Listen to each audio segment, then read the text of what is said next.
नमस्ते दोस्तों, मेरा नाम है डॉक्टर अनिकेत जादव और स्वागत है आपका मेरे चैनल में। जैसे आप सब लोगों को पता है, कोरोना ने हमारे देश में हाहाकार मचाया हुआ है। जिस तरह की खबरें आ रही है, मुझे तो टेलीविज़न ऑन करने से भी डर लगता है। सेकेंड वेव खत्म हुआ नहीं, अब पता चल रहा है थर्ड वेव आने वाला है। वायरस का जेनेटिक म्यूटेशन हो रहा है। ऐसे लग रहा है दिन ब दिन हमारी हालत और मुश्किल होने वाली है। लेकिन इस सब में ना एक अच्छी खबर भी पता चली है। जैसे आप सब लोगों को पता है, गवर्नमेंट ने 18 साल की उम्र के ऊपर के सारे लोगों के लिए वैक्सीनेशन ड्राइव शुरू कर दिया है।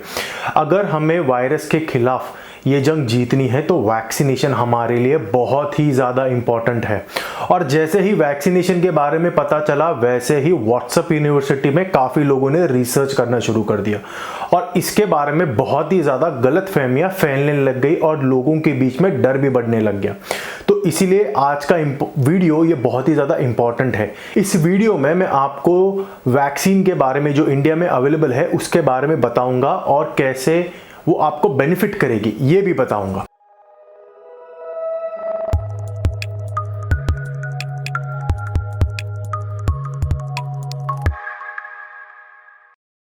भारत सरकार ने हमारे लिए दो वैक्सीन अप्रूव किए हैं। पहला है कोविशील्ड और दूसरा है कोवैक्सीन। अगर हमें कोरोना के खिलाफ ये लड़ाई जीतनी है तो वैक्सीनेशन हमारा सबसे बड़ा हथियार है। फर्स्ट थिंग फर्स्ट, एक चीज़ मैं आप सब लोगों को बता दूं, ये दोनों ही वैक्सीन्स बहुत ही ज़्यादा सेफ और इफ़ेक्टिव है। और दूसरी इंपॉर्टेंट बात, वैक्सीनेशन ये क्योर नहीं है, ये बस आपके बॉडी की इम्यूनिटी इस वायरस से लड़ने के लिए बढ़ा देता है।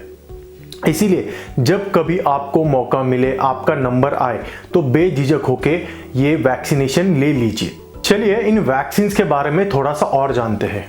कोविशील्ड ये जो पहला वैक्सीन है वो यूनिवर्सिटी ऑफ ऑक्सफोर्ड ने एस्ट्राजेनेका, ये जो एक ब्रिटिश स्वीडिश कंपनी है, उसके साथ मिलकर बनाया है।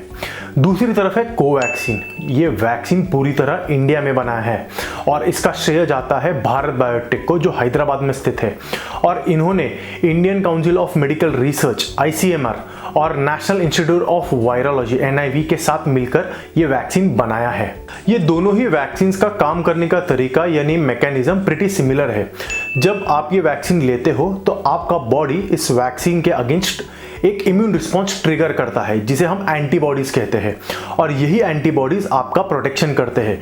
जब कभी आप आगे जाके इस वायरस के कांटेक्ट में आओगे, ये एंटीबॉडीज उस वायरस के अगेंस्ट आपकी बॉडी को हेल्प करेंगे लड़ने के लिए।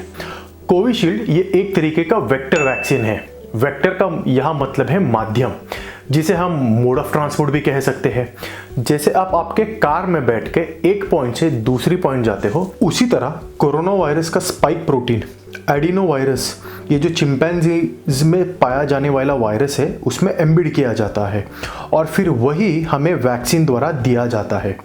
जब ये वायरस हमारे बॉडी में आता है तो वो वायरस डिसइंटीग्रेट हो जाता है और स्पाइक प्रोटीन रिलीज होता है और फिर हमारा बॉडी इसी स्पाइक प्रोटीन के अगेंस्ट इम्यून रिस्पॉन्स ट्रिगर करता है और एंटीबॉडीज क्रिएट करता है।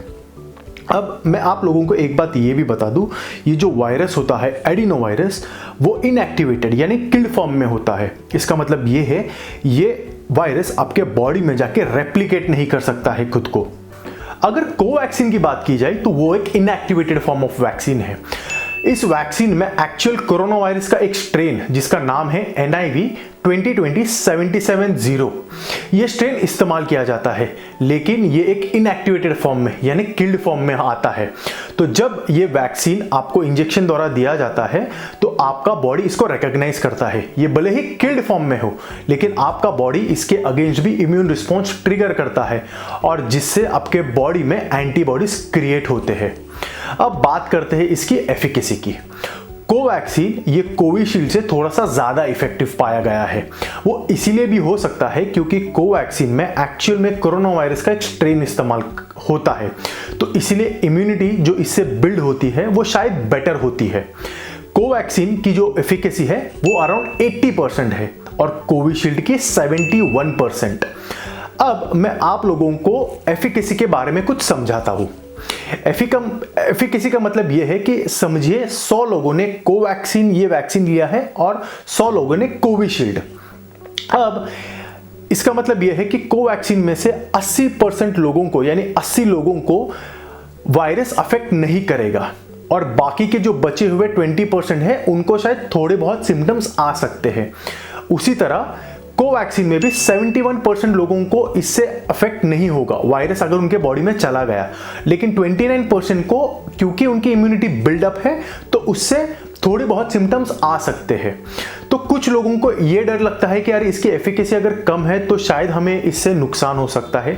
देखिए, रिसर्च हमें ये बता रहा है कि अगर आप वैक्सीन लेते हो तो 100 में से 1 या 2% लोगों को ही हॉस्पिटलाइजेशन लगता है और क्रिटिकल केयर लगता है, जिससे हमारे देश की ये जो अर्थव्यवस्था है और जो हॉस्पिटल्स हैं उसके ऊपर कम लोड आएगा। ये जो दोनों वैक्सीन है वो जैसे आपको पता है 2 डोसेजेस में लेने पड़ते हैं। पहले डोसेज के बाद दूसरे डोसेज में 4 से 8 हफ्ते का डिफरेंस होता है।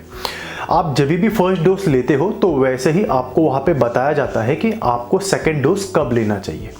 अब एक बहुत ही इंपॉर्टेंट बात मैं आप लोगों को बताना चाहता हूँ, वो ये है कि ये दोनों वैक्सीन इंटरचेंजेबल नहीं है। इसका मतलब ये है कि अगर आपने पहला डोज कोवैक्सीन का लिया है तो दूसरा भी कोवैक्सीन का ही लेना पड़ेगा।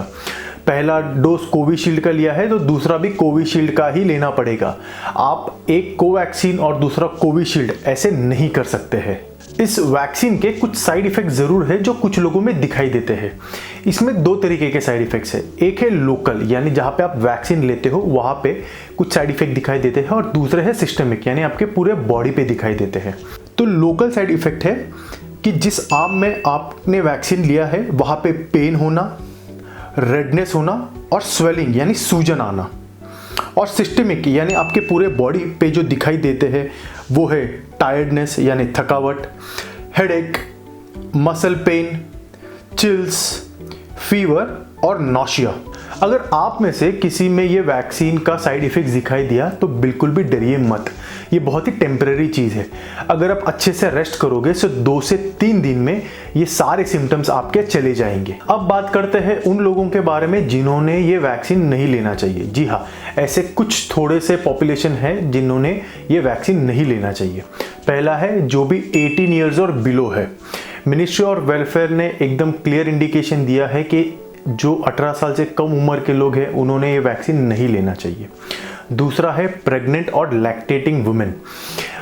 अब ये इसीलिए भी हो सकता है क्योंकि जब ट्रायल किया गया तब प्रेग्नेंट और लैक्टेटिंग फीमेल्स जो है वो एक्सक्लूजन क्राइटेरिया में थी, यानी इन्हें इंक्लूड नहीं किया गया था इस ट्रायल में।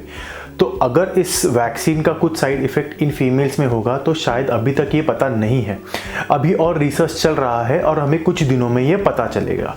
थर्ड टाइप ऑफ लोग हैं जिन्हें पहले डोज में अगर कुछ एलर्जिक रिएक्शन हुआ है तो उन्होंने सेकेंड डोज नहीं लेना चाहिए।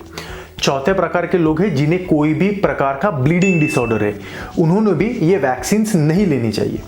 और अगर आप किसी भी क्रॉनिक कंडीशन से, जैसे किडनी प्रॉब्लम है, हार्ट प्रॉब्लम है, कोई भी कंडीशन है, अगर आपको डाउट है तो आप एक बार आपके डॉक्टर से बात कीजिए और उनसे सलाह लीजिए कि वैक्सीन लेना आपके लिए कितना सही है या नहीं है। अब कुछ सवाल है जो कुछ लोगों ने मुझे इंस्टाग्राम में पूछा था और कुछ दोस्तों ने व्हाट्सएप पे, तो मैंने सोचा वो सवाल जो है हम इस वीडियो में भी इंक्लूड करते हैं। तो पहला सवाल ये था कि अरे क्या वैक्सीन लेना कंपलसरी है? तो देखिए, वैक्सीन लेना कंपलसरी तो नहीं है लेकिन वॉलंटरी है। लेकिन मेरा एक पर्सनल ओपिनियन ये है कि अगर आप इंक्लूजन क्राइटेरिया में आते हो तो आपने वैक्सीन ज़रूर लेना चाहिए। ये सिर्फ आपको सेफ नहीं रखता है लेकिन आपके आसपास वालों को, स्पेशली उन लोगों को जो किसी कारणवश वैक्सीन नहीं ले सकते हैं, उनको भी सेफ रखता है। दूसरा सवाल है कि क्या वैक्सीन मुझे 100% प्रोटेक्शन देगा?